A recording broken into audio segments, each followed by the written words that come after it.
Olá, tudo bem, pessoal? Meu nome é Alexandre Mesquita. Eu hoje estou aqui com a professora Maria do Socorro, que irá se apresentar para você. Socorro, diga pra gente, por favor, o seu nome completo, a sua idade e etnia.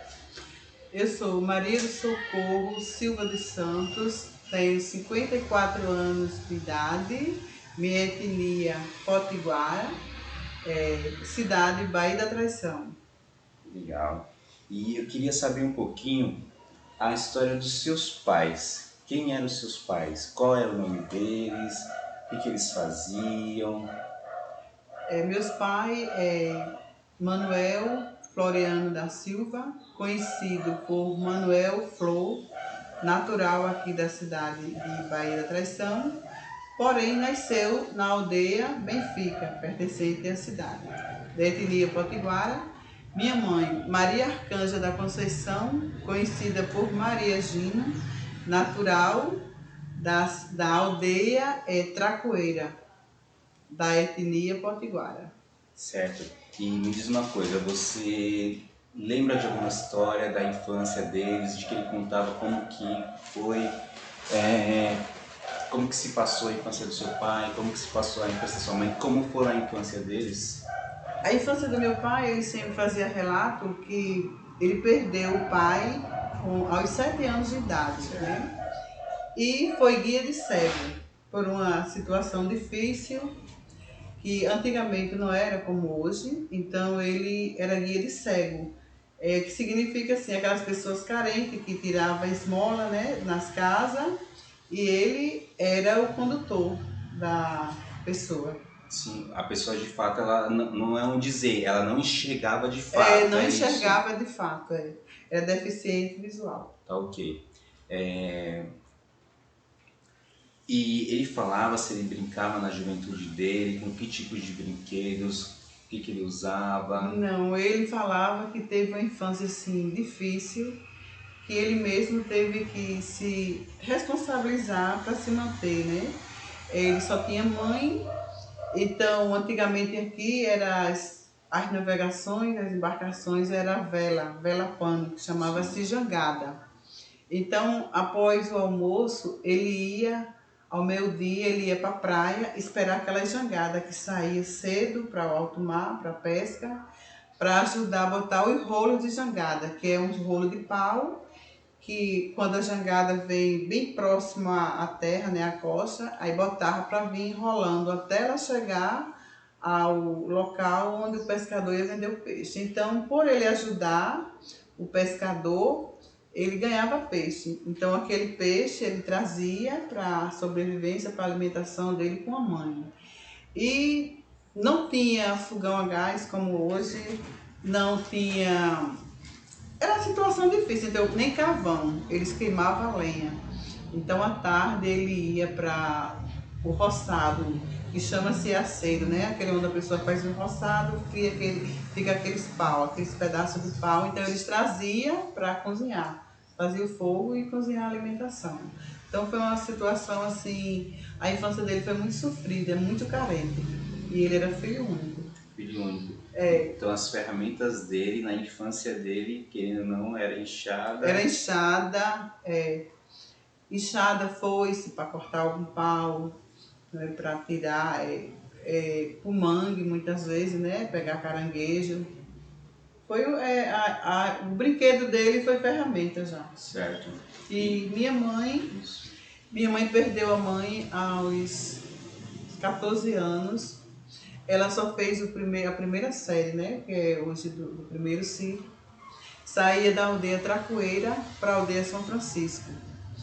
Então, a professora ia da Bahia para a aldeia, se transportava para ir dar aula lá. E com a perca da mãe, ela teve que desistir dos estudos para tomar conta da casa, tomar conta do roçado para sobreviver.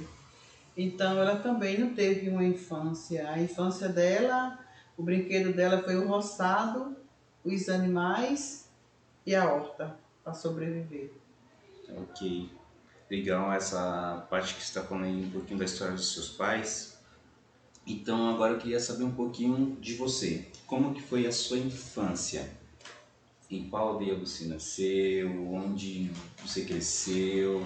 Eu nasci O aqui que na você cidade, brincava? Desculpa. eu nasci aqui na cidade Baía da Traição. Aos meus 2 anos de idade, meus pais se separaram e só tinha um casal de filhos, eu e meu irmão.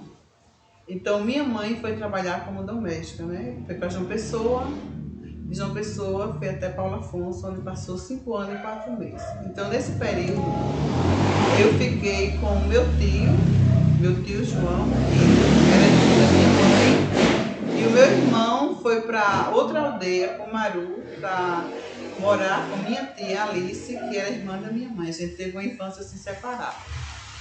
Aos 7 anos de idade, meu pai arrumou uma outra esposa e foi me pegar na casa da minha tia, do meu tio João, junto com a minha tia, que era a esposa dele, para passar uma semana. E que semana foi essa que até hoje eu não voltei, né?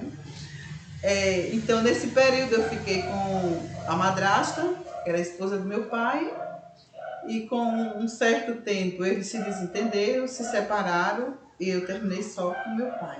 Nesse período, eu só com meu pai, aos 7 anos de idade, eu fui acidentada pelo automóvel.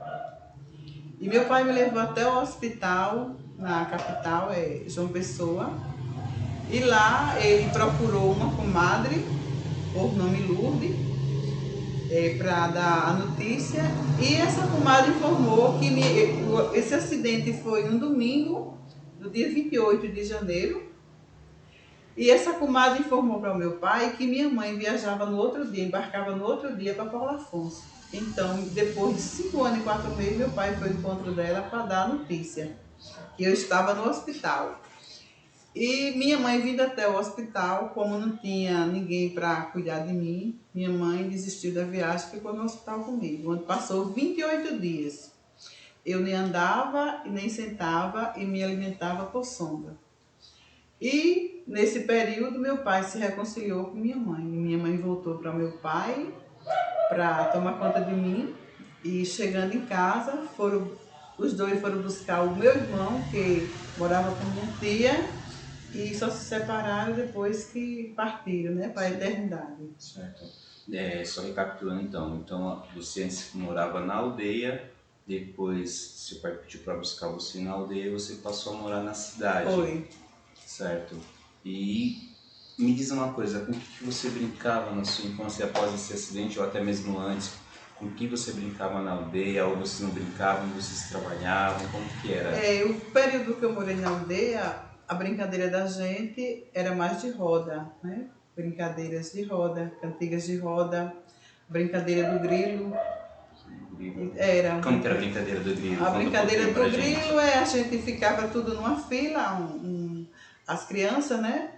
E a pessoa chegava pedindo, queria uma pessoa daquela, como que quisesse herdar um daquelas.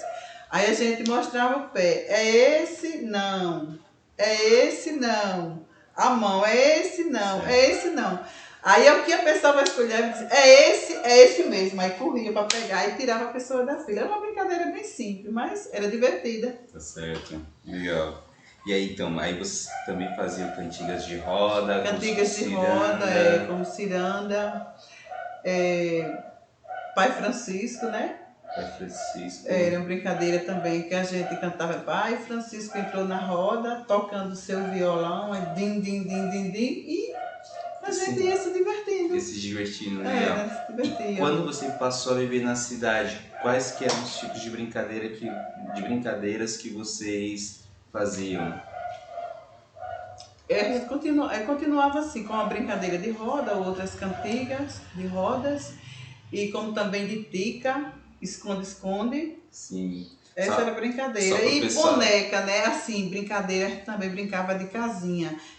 A vizinha chamava, vamos brincar de cozinhado? Vamos. Aí o que era brincar de cozinhado?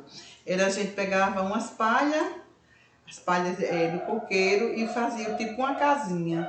E arrumava aquela casinha com tudo e ia pegar em casa de tudo que tinha de alimento. Um pouquinho de farinha, um pouquinho de feijão, um pouquinho de arroz. Era como se tivesse ali uma família, formava uma família. Mas o tema era vamos brincar de casinha ou vamos brincar de cozinhado. Então a brincadeira era formar uma família, uma mini família de crianças, mas na realidade, enfim, era a criançada se unir e já fazia um papel de uma família ali, já só que na brincadeira. E cada um pegava um pouquinho e do ia se alimento que alimentando. tinha em casa. Nossa, E muito depois legal. ia dividir, ia compartilhar, todo mundo. Você trouxe o quê? Aí todo mundo levava aquele pouquinho, aí vamos compartilhar. E vamos almoçar. Aí todo mundo sentava e ia comer um pouquinho. Fique demais. Bora lá. E a sua adolescência? Como que foi a sua adolescência? A minha adolescência, eu estudei em colégio de freira, né? Dos 14 anos até os 21. Aí sempre a gente tinha assim uma doutrina mais rígida, mas isso foi ótimo para mim. Aprendi muito. Sou grata a Deus por ter tido essa oportunidade. E comecei dos 14 até os 21, como eu já falei, e só estudava e tomava conta da casa, porque nesse período minha mãe cuidava do roçado com meu pai. Então eu estudava à tarde, de manhã eu ficava em casa cuidando do almoço. Aí ao meio-dia a mamãe chegava, ficava e eu já saía para o colégio, chegava 5 horas. Aí à noite ia fazer os deveres de casa. E nesse período, na minha casa, não tinha energia. Então eu ia fazer as tarefas de casa. Eu lembro assim que na faixa assim dos 12, 11 anos, aí eu estudando os deveres de casa, queria fazer e minha mãe tinha dever que minha mãe não sabia me auxiliar. Aí tinha uma vizinha próxima, aí mamãe dizia, ô minha filha, vá lá na casa da vizinha, na casa de Lourdes, peça ela para ensinar seus deveres de casa, e quando eu vender a galinha eu pago. Imagina a carência, né, a necessidade. Aí eu saía para lá, eu dizia, olha, minha mãe pediu para você me ensinar a tarefa, quando ela vender uma galinha, aí ela lhe paga.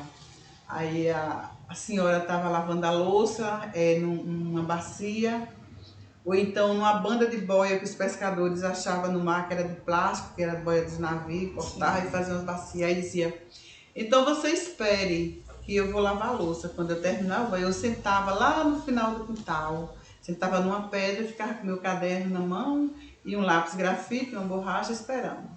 Aí uma coisa que me marcou até hoje, e eu levo de exemplo para meus alunos, é que até hoje isso não sai da minha mente. Que tinha um quesito que dizia assim, cite cite 3 substantivos próprios. E eu tinha prestado atenção, eu tinha entendido o que era substantivo próprio, né? Que era nome de pessoas, de lugares e animais. Então eu tinha escrevido a palavra Rio Tinto. Só que no tinto eu não tinha escrevido N, tinha Tito. Aí a mulher disse, tá certo, só que aqui falta um N. E isso me marcou até hoje, que eu aprendi a escrever Rio Tinto naquele dia, porque eu dizia tinto, mas sem o N, que estava escrito Tito.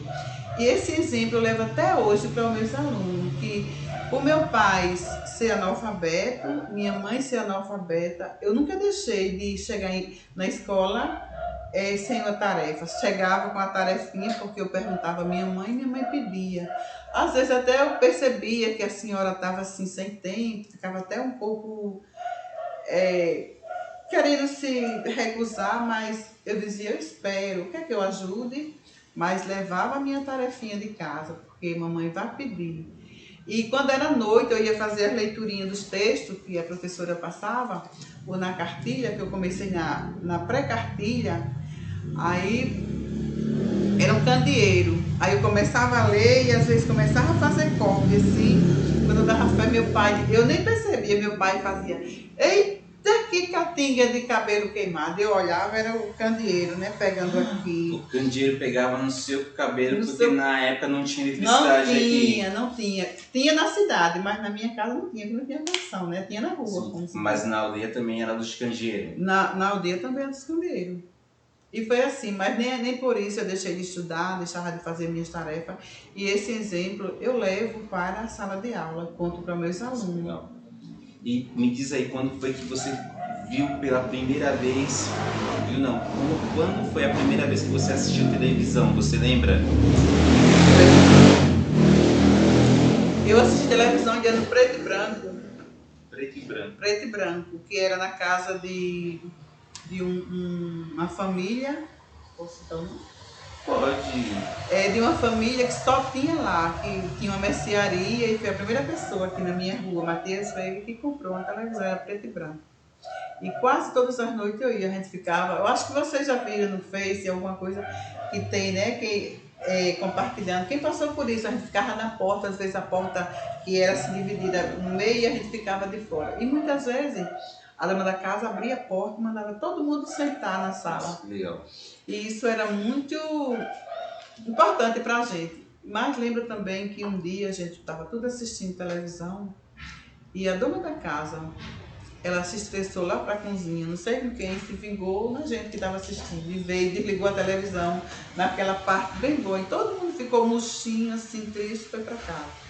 E em casa disse, estava passando mais assim, a mulher dançando, que eu acho que era uma valsa, né? Na época eu não entendia, acho que em casa eu contei a minha mãe.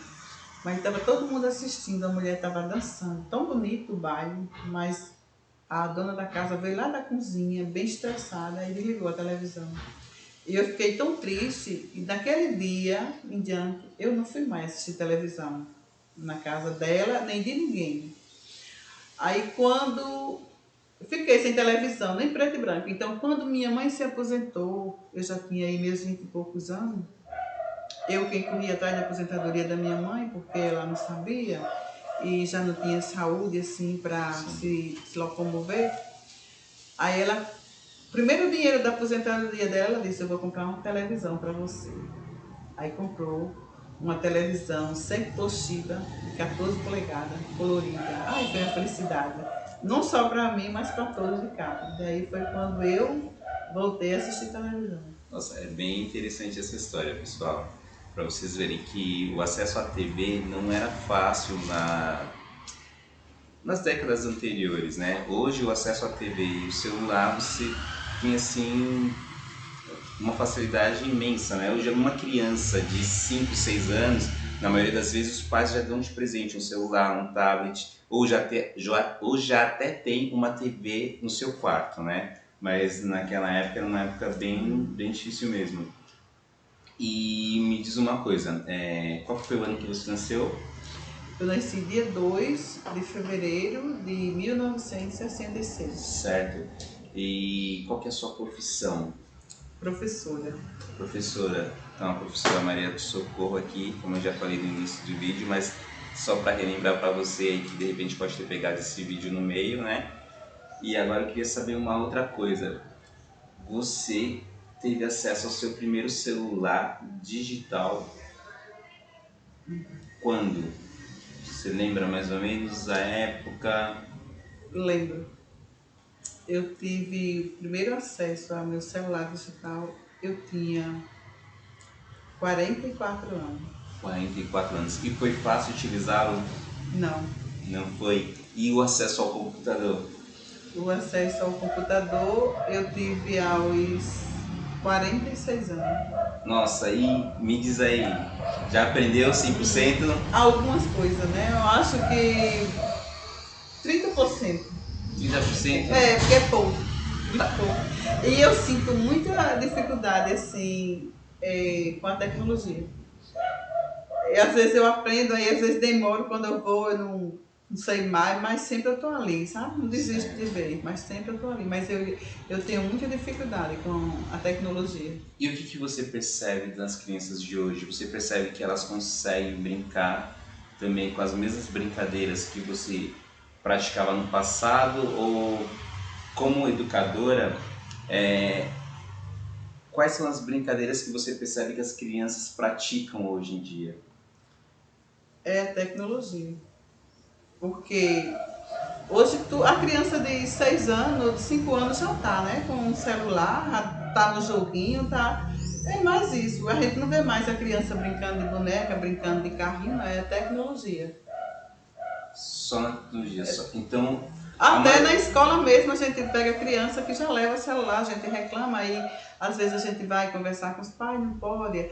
Aí a mulher trouxe meu celular, eu nem sabia, mas é só no joguinho. Mas não deixa de ser a tecnologia. Só diz uma coisinha pra gente aqui, Qual é a faixa etária de idade das crianças que você dá aula? Olha, é, é quase, em questão de idade, é uma mistura muito grande, porque em 2018 eu peguei criança na faixa etária de 7 a 16 anos e foi muito difícil. Na mesma sala de Na aula? mesma sala de aula, muito Na mesma sala de difícil. aula. Muitas vezes eu preparava uma dinâmica, uma coisa, trabalhava sempre o lúdico, e eu levava para a sala de aula. Quando eu chegava lá, aquilo para a criança de 7 anos era tudo. Sim. Era uma maravilha. Já não agradava aquele de 12, de 10, de 16 anos. Aí já preparavam outra coisa, jogos, etc. Levava. Aí já chamava a atenção do de 10, 16 anos, de 7, de 9 já. Já não queria. E foi difícil para mim, no ano de 2018. Eu senti muitas dificuldades em sala de aula por conta da mistura da faixa etária diferenciada. E aí também, esses alunos que tinham mais uma idadezinha assim mais avançada, eram eles que traziam de fato também os aparelhos eletrônicos para dentro da sala de aula. E às vezes até xingava, quando o jogo agradava aquele de 7, 8, aquele de 14, 16 anos, ficava xingando, que pra que eu levei aquilo, que ele não era criança, não sei o quê.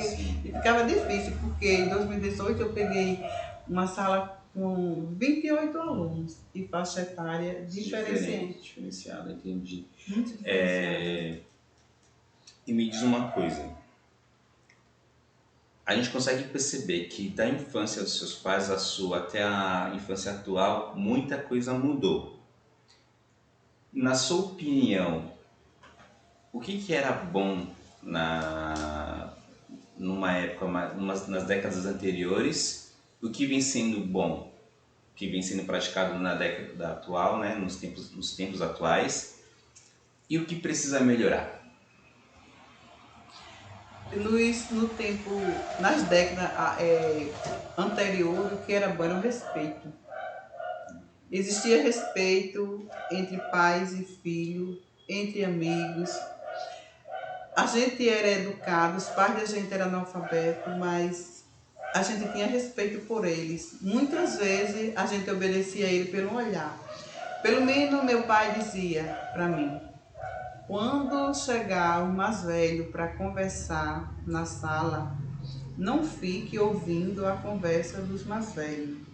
Eu lembro muito disso. Muitas vezes eu estava na sala, papai e mamãe, e chegava um senhor, uma senhora, e sentava, Dona Maria, seu Manuel, meu pai já olhava assim, ou minha mãe só ia olhar para mim, eu já lembrava da doutrina, que não era para estar ali. E assim, conversa, os alunos respeitavam os professores, porque se o professor levasse a conversa para o pai, ia para o castigo. Os assuntos, existia respeito em tudo. Hoje, atualmente, a gente vê que os pais não respeitam mais os filhos, né? E muitas vezes os próprios pais dão um mau exemplo aos filhos. Então, se um pai não tem um bom exemplo, uma boa doutrina para mostrar para o próprio filho, o que ele pode cobrar do filho? Nada. Então, eu acho que, acima de tudo, está a conscientização, que não existe mais. Da gente, o pai respeitar filho, filho respeitar pai. Antigamente, na minha infância, até na minha adolescência, a gente vê um jovem bêbado, era um escândalo para o lugar, para a aldeia, para a cidade. Hoje o pai bebe no mesmo copo com o próprio filho. Então, o que é que o pai pode cobrar do filho? Porque não é assim, a gente dizendo para exagerar, mas sabemos que a bebida, quando ela não tem um controle, quando não se bebe educadamente, ela passa também a ser uma droga. Sim. Ok. Vamos lá para a nossa última pergunta. Na verdade, não é uma pergunta, tá, pessoal? É o seguinte. Eu gostaria que você deixasse uma mensagem aí para o pessoal que está nos assistindo. Uma mensagem relacionada aí a essa questão de fato de transformação, de encontro, né, de criações diferentes aí. Você já ouviu falar de como foi a infância dos seus pais, a sua, e hoje você como educadora consegue observar vários tipos de infâncias também, né? Porque são quantos anos? Mais de... De sala de aula? Isso? Esse ano eu fiz 35 anos, agora dia 25 de fevereiro, de sala de aula. Então eu posso dizer que você já pegou 3 gerações diferentes, se a gente divide isso por 10 anos, né? Comecei aos 19 anos. E aí, que mensagem então você tem aí para o pessoal, tanto para as pessoas que estão ingressando na educação, quanto os educadores que vão cuidar desses novos adolescentes e crianças que estão entrando aí no mundo educacional, né? Nunca é tarde para recomeçar, né? Por mais que as coisas a gente veja que o mundo está de uma forma que a gente diz assim, que a gente escuta das pessoas mais velhas e diz assim, eu escutava muito dos meus pais, eu não. Mas o que é que esses jovens vão ver daqui para frente, né? Se não existe mais o respeito. Eu digo que o respeito está acima de tudo. Deus é superior a tudo. A gente tem que respeitar, perdoar, que é uma coisa mais difícil. Hoje não existe mais respeito, a gente começando pela família. Família não respeita a família. Antigamente a gente respeitava um mais velho, só em a gente ver que era a idade do nosso pai, era o senhor, a senhora. Hoje a gente vê que os filhos não respeitam mais a família de um modo geral, mas nunca é tarde para recomeçar. Não vá seguir o exemplo, não, porque agora é assim. A gente vê das pessoas, as filhas respondem para a mãe, era no seu tempo. Pai e mãe nunca deixou de ser pai nem ser mãe. Mãe é mãe, pai é pai. Então o respeito permanece. O respeito continua e o respeito existe desde que a gente passe a respeitar. Porque no momento que você respeita, você quer ser respeitado. Então o amor está acima de tudo e o perdão. Porque eu digo sempre, a gente diz, não, mas é felicidade, é perdão, carinho. O amor é a base de tudo. Onde tem amor, tem respeito, tem felicidade, tem perdão e tem construção. E sempre vai ter construção, porque o amor é a base de tudo. Maravilha. Tá aí a mensagem da professora Maria do Socorro. Obrigado aí pela entrevista.